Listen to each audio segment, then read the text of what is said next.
And we want to return now to our coverage of the trial of the three men charged with murdering Ahmaud Arbery. Travis McMichael, the man who shot and killed Arbery, took the stand today.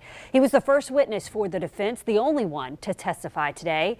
And our legal analyst, Latoya Williams-Shelton, has been following this case very closely. She joins us by phone tonight. Latoya, the jury today getting to hear from Travis McMichael, who testified for hours about those moments leading up to Arbery's shooting death. Let's listen together to a portion of that testimony.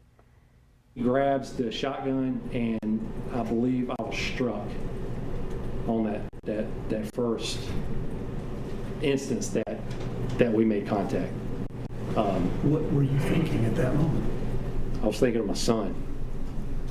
It sounds weird, but that was the first thing that hit me. What did you do? I shot. Why? He had my gun. He struck me. It was obvious that he was. It was obvious that he was attacking me. That if he would have got the shotgun from me, then it was. This is a life or death situation, and I'm going to have to stop him from doing this. So I shot. Did he stop when you shot? He did not.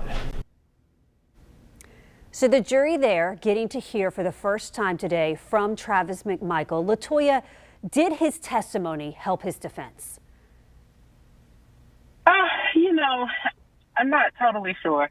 And I think that's something that, the jury is going to come back with and let us know, right? But it's a hard decision when it comes to putting a defendant on the stand. But I think one of the things that we take into consideration as defense attorneys is how they're going to operate on the stand and how they're going to handle themselves. And for the most part, Travis McMichael actually handled himself very well on the stand.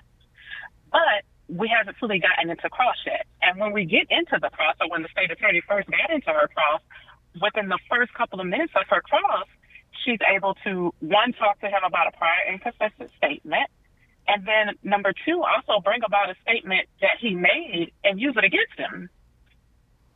And so listening to his testimony today, what stood out to you the most about what he said?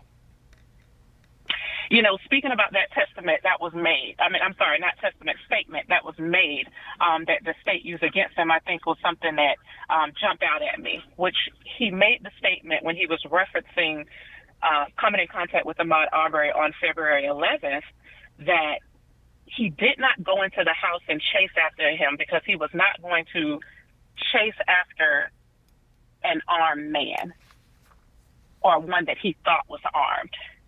And so, of course, the state came back and asked, well, you previously testified you wouldn't chase after an armed man, but now this one is unarmed.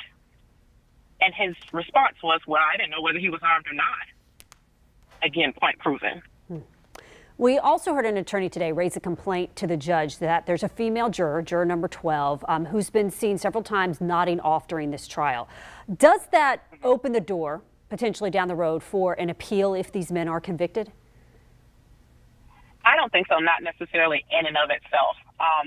These jurors are sitting for a long time listening to a lot of testimony. I don't think it's uncommon for a juror to possibly nod off. The defense or the defendant in this case, I think, would have to prove that he was prejudiced by the fact that this one particular juror had fallen asleep and how long they were asleep and things like that.